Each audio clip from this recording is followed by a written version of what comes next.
Shalom, Kal Yahweh, Bahashem, Yahweh Shai, Bahashem Rakakudash. Double honors to the apostles and elders of the great millstone. Brothers, it's ramping up. Esau is getting scared. They trying to lock things down and close businesses and create ordinances and curfews and all kind of things. So this is a beautiful time to be living in, and also just to be able to witness with this coronavirus or COVID-19 has sparked up. But check out this video here in the city of New Orleans, what they've decided to do. The way we are going to beat this is by the decisions, the individual decisions of everyone in this community. We have to make responsible decisions. A plea from the city tonight in an effort to help slow a pandemic. Health officials say the coronavirus is spreading faster in New Orleans than in other cities. 1 week ago, there were 0 reported cases in Louisiana of coronavirus. Tonight, there are at least 103 people sick and 2 people have died. Good evening and thanks for joining us tonight. I'm Devin Bartolotta. One of the city's tactics, and of course one being used around the world, is social distancing. This is what Bourbon Street looked like last night as NOPD started to clear people out. And here is what it looks like tonight. Fewer people, but definitely some people out there as bars prepare to close early based on new orders from the mayor. And Bourbon Street is where we find our Erica Ferrando. The city of New Orleans is trying to stop any crowds from congregating throughout the entire city. They say there will be absolutely no loitering allowed, and NOPD will be enforcing this. French Quarter bartenders are seeing smaller crowds. Drastically slow. And now there are new guidelines for New Orleans bars and restaurants. Full-service restaurants will reduce seating by up to 50% to practice social distancing.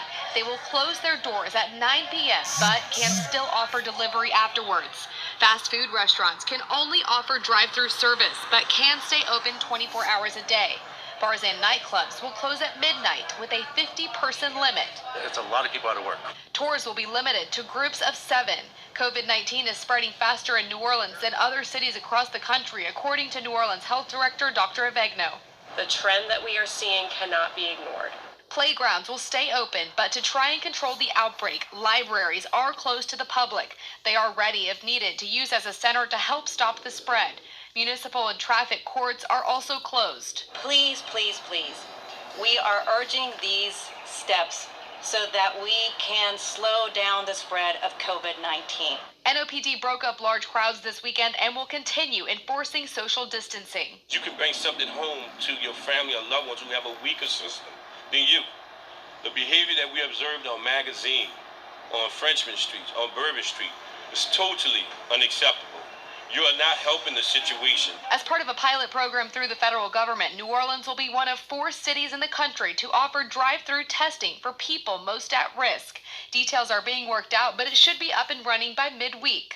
Our focus will be, with this ramp up, on first responders, which includes our medical professionals that we are seeing, even some testing positive. Despite these new restrictions, there is not a citywide curfew in place right now, but the mayor did say Sunday afternoon that that possibility is being discussed. In New Orleans, Erica Ferrando, Eyewitness News. Erica, thank you. And tonight we've seen many businesses posting to social media that they will voluntarily shut down. At least 8 bars on Frenchman Street, including the Spotted Cat and Snug Harbor, and others across the city have said they will be closed completely until further notice. Other New Orleans staples like Willie Mays and Hanson's will close as well, and larger venues like the Zoo and New Orleans Museum of Art will also shut their doors for the time being. The mayor says you can report large gatherings by calling 311. All right, so you see what they trying to do with that. You break up the people. It's like really like a mini old martial law, because they got a whole ordinance out and all this stuff about it. And I'm gonna read this off the news site WDSU. It says Mayor Latoya Cantrell has issued the following guidelines for bars, restaurants, bars and restaurants throughout New Orleans in response to the COVID-19 outbreak. It comes after the city began efforts to clamp down on businesses that were attracting large crowds over the weekend, a time that would have included parades and other celebratory events. Cantrell canceled the Irish Channel Parade, among other events, to limit the gathering of crowds to help prevent the spread of the new coronavirus. And I'm read some of these guidelines. So check it out. It says the first bullet says all full service restaurants with seating cease operations at 9 p.m. So they want you to close the insides at 9 p.m. daily. Further, they will work to limit their seating capacity for social distancing, whether it is removing tables or chairs or using checkerboard type seating pattern to provide more guest spacing. So they don't want you basically, so there won't be any more crowded restaurants. You go in and you see a whole crowd of people or all the tables full. Won't be no more of that. The goal is to reduce seating by up to 50%. Employers will continue to monitor employees and ask employees to regularly take their own temperatures as supplies allow. Employers will also assist. This goes for beverage bar servers. Employers will continue to this goes for beverage or bar servers. Employers will continue to post signs for enhanced cleaning processes and how to maintain good health. Once the dining room closes, a restaurant can still offer delivery until its usual closing time. The quick service for fast casual establishments can only offer drive-through service but can be extended to 24 hours if they choose. So you won't be able to go in any place after 9, it said. So 9 o'clock p.m. you won't go in any business. If they have a drive-through, then you can get service there. Which those restaurants in the French Quarter do not have drive-through because there's no way to drive up through them, so they're gonna be taking a hit. Now it did say that they can still do deliveries, but that's on them. It says once the dining room closes, a restaurant can still offer delivery until its usual closing time. Bars and nightclubs will cease service at 12 a.m. daily. And see, that's a huge hit on them because this is a party city. They bars and nightclubs, they don't usually close till 5, 6 in the morning, 5, 6 a.m. So that's a huge hit on them. They will limit their capacity up to 50%. So you not only closing early, but you cutting down the amount of people you can let in of posted patron limit. Last call will be at 11:15 p.m. Everyone must be out and headed home by 12 a.m. So they're going to close up at 12 and they got to be gone by 12. Hotel operations will adhere to above operating times for their restaurants and bar operations, as well as limiting capacity. Operators will post notice to patrons that when they depart to please consider returning home. Operators will not allow gathering for waiting for seating or access purposes. They will implement use of text messaging to advise if the table is ready. So you won't even be able to stand in lines. Like, usually if a restaurant is full or a bar is full, there's lines waiting outside the door. You won't even be able to do that. Operators will encourage no public gatherings in any area. Once patrons exit the premises of restaurants or bars, they may not loiter in the street or congregate in groups outside. They will be enforced citywide, so that's all over. Tour groups will be limited to groups of no more than 7 at a time. And that's a big thing here, too, is those tours. Because, this is a tourist city, basically. And so now they cutting down on that, too. But I just wanted to read those guidelines there. We're going to get some scriptures. Let's see. I want to get Jeremiah chapter 30. And I'm going to start at verse 4. It says, "And these are the words that the Lord spake concerning Israel and concerning Judah. For thus saith the Lord, we have heard a voice of trembling, of fear, and not of peace." So letting you know, fear coming, not peace.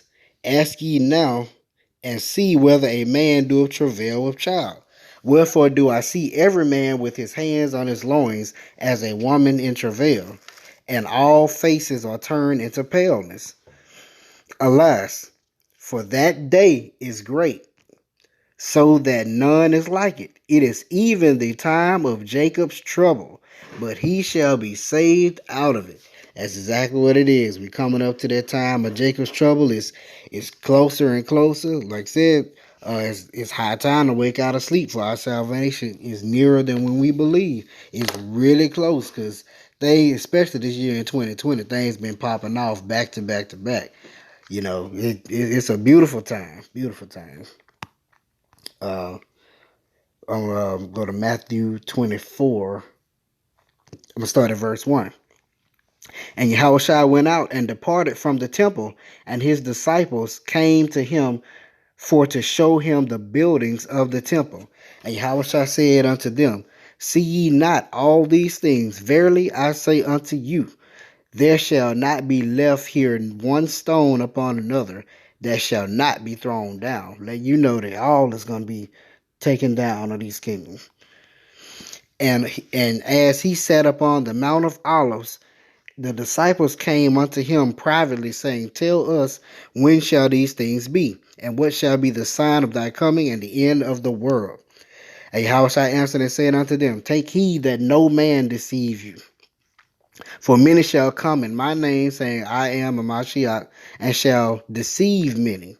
And ye shall hear of wars and rumors of wars. And are we not hearing of wars and rumors of wars constantly, on a daily basis, damn near every day? And see that ye be not troubled. Because we, who fears the Lord, who understand this word, or, fear the Most High, and we trying to, do what we can to, have mercy on us, we not gonna be troubled. We not worried about it. That's why I say this is beautiful. We rejoicing. For all these things must come to pass, but the end is not yet. Because see, we know that these things must take place. For nation shall rise against nation, kingdom against kingdom, and there shall be famines and pestilences and earthquakes in diverse places. So exactly. That's literally what's happening, especially these pestilences too. And it's constantly earthquakes are reported every day all over the earth. But check this out in verse 8. It says, all these are the beginning of sorrows. And we're seeing nations rise against nations. People disagreeing, people want to fight and all that good stuff. We seeing pestilences and earthquakes in diverse places. We seeing these things, and these are the signs to let us know that these are, in fact, the beginning of sorrows. And with that beginning of sorrows will also bring about the hour of temptation, which is in Revelation chapter 3, verse 10. It says, Because thou hast kept the word of my patience, I also will keep thee from the hour of temptation.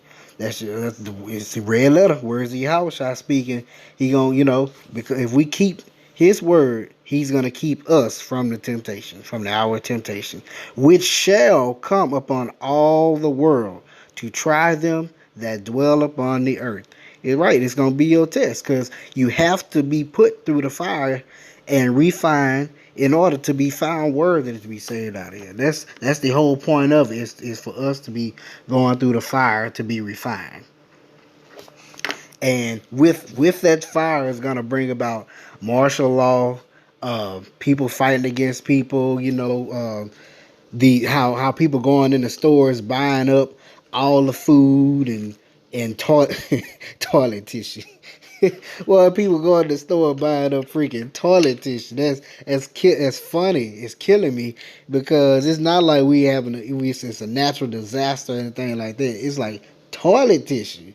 But yeah, they go in the stores buying up all this food and water, because they afraid of what's gonna happen. Brother, y'all ain't got to do all that, man. Because you trust in Yahweh Hashem, how you gonna be good. I promise you that you gonna be good.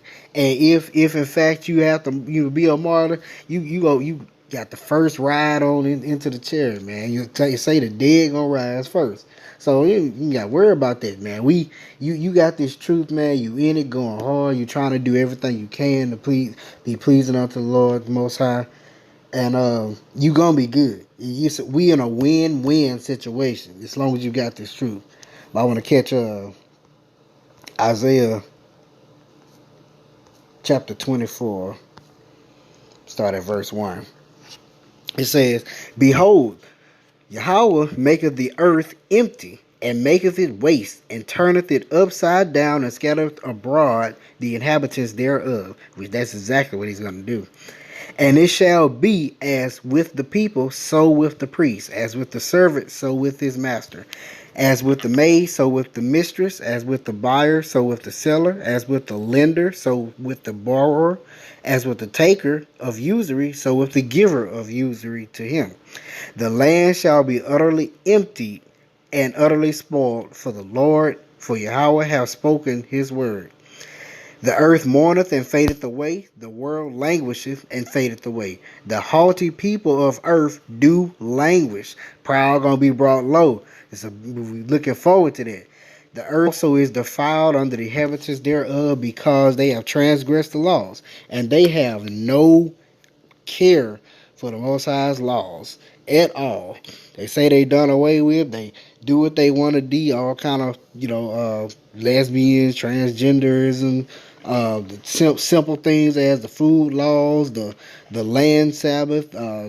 They break everything. It's really like they sit and think about what laws can they possibly break, because they just want to do whatever they want to do, and that's so destructive, and that's what's going to occur. Verse 6, "Therefore hath the curse devoured the earth, and they that dwell therein are desolate. Therefore the inhabitants of the earth are burned, and few men left." And check this out. "The new wine mourneth, the vine languisheth, all the merry-hearted do sigh."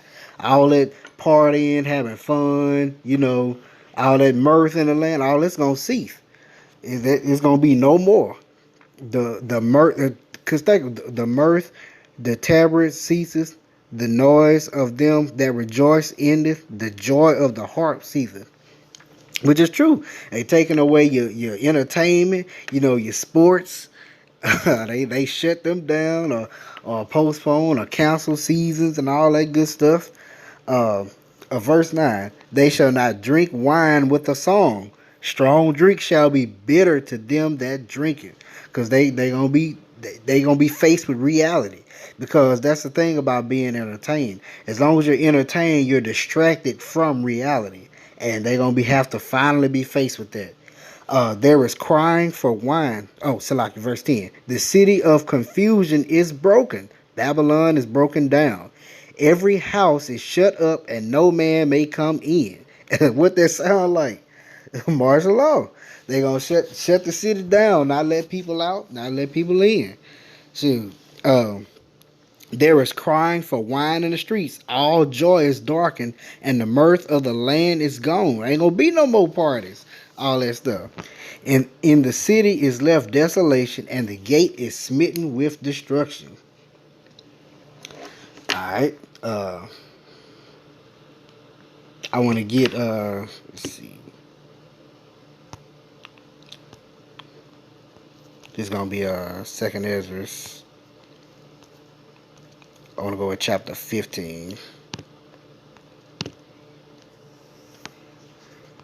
I'm going to start at verse 10.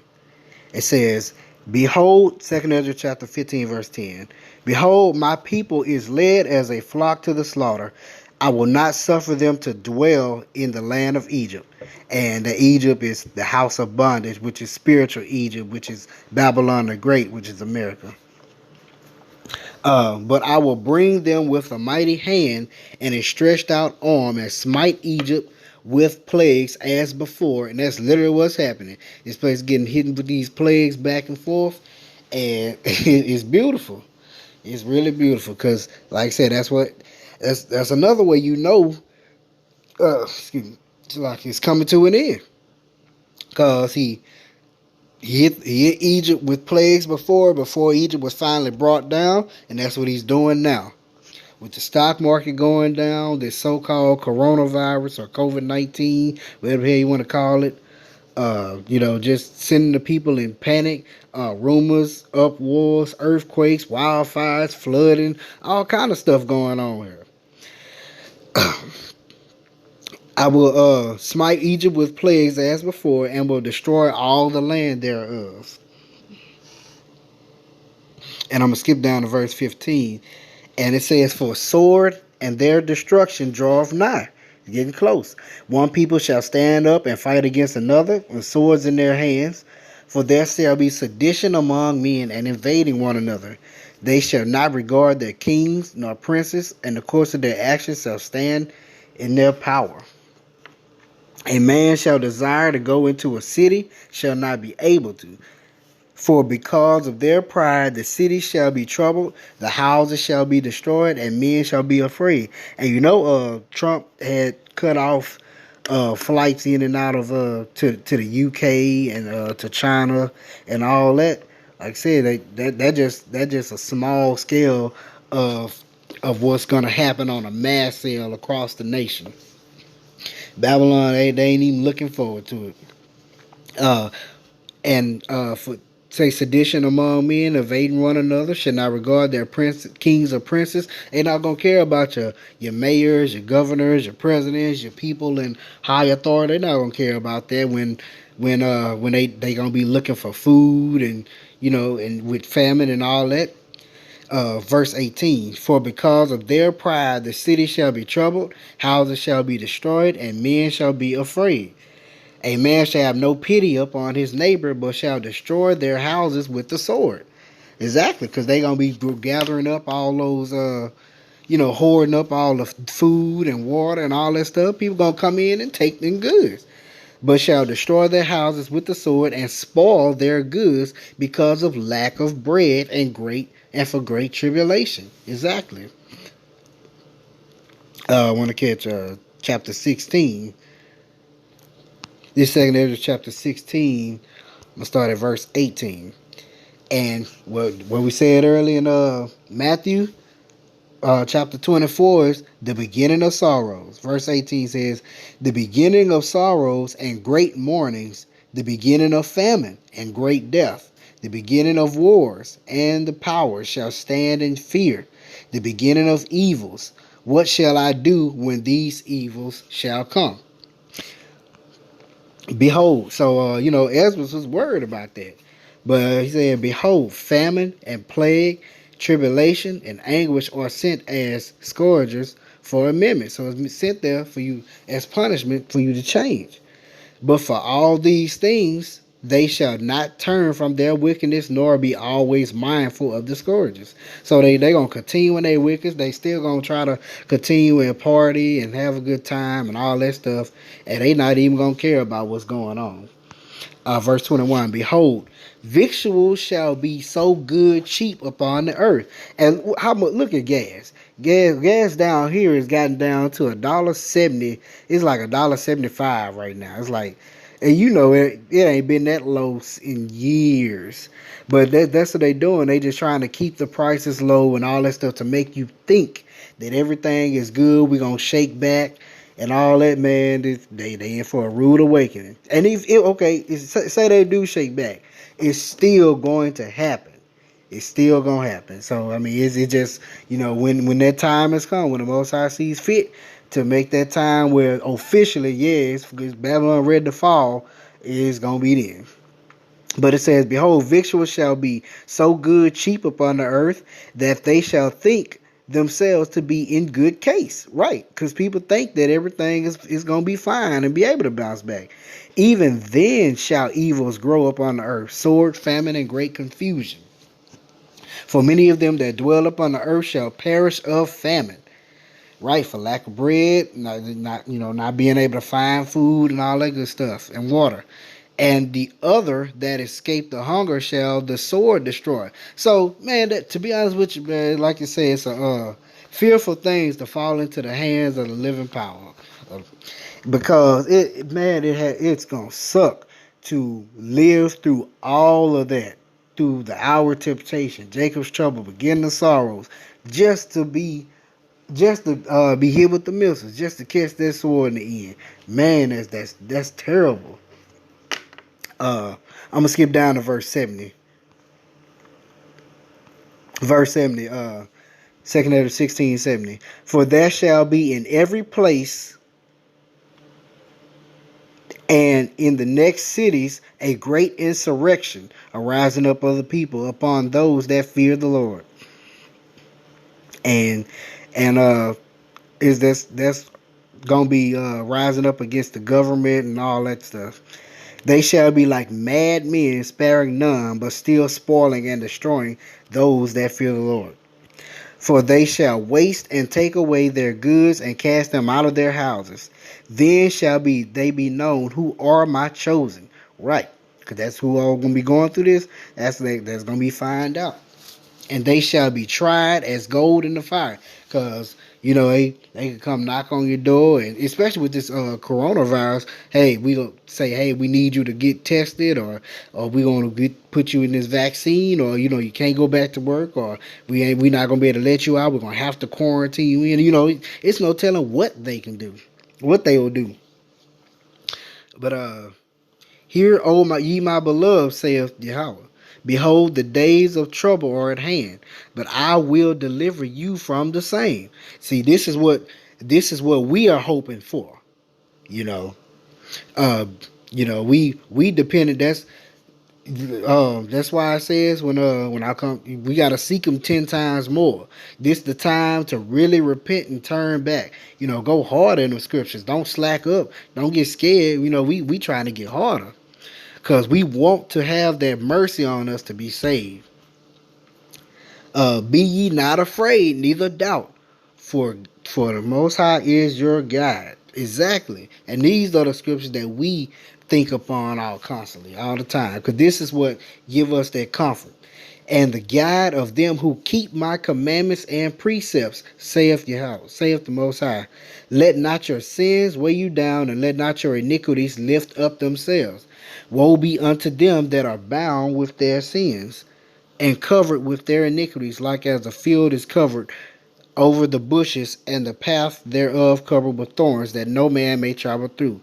It is left undressed and cast into the fire to be consumed.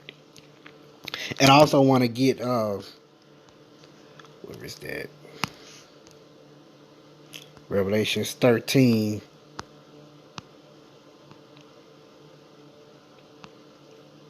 Let's see, where is it? Oh, here you go. 13 and 16. About that mark. That's that hour of temptation. That's that mark. It's really gonna come into play with that mark of the beast. And brothers, don't take that, because it's you can't repent from it, and I mean it's not even worth it. Revelation 13:16. I'm going to read it. And He calls us all, both small and great, rich and poor, free and bond, to receive a mark in their right hand or in their foreheads, and that no man might buy or sell save he that had the mark, or the name of the beast, or the number of his name. Here is wisdom. Let him that hath understanding count the number of the beast, for it is the number of a man, and his number is 666. And so what's the point of taking that? Because you're putting Esau's brand on you, and you pretty much marked for death. Once you take that mark, you're marking yourself for death, because you're aligning yourself with Esau. And it's like, think about this, bro. You only taking it to live what just a little bit longer in Esau's kingdom, because it's all gonna be burnt up. You know, the missiles and chariots, and when Yahweh shall return, all these kingdoms is gonna be taken down, and especially Babylon gonna be set on fire. All that good stuff. So, it's not even worth it. So, I want to say, martial law coming to a city near you. Jacob's trouble, beginning of sorrows, hour of temptations. Hope you brothers were edified. With that, say shalom.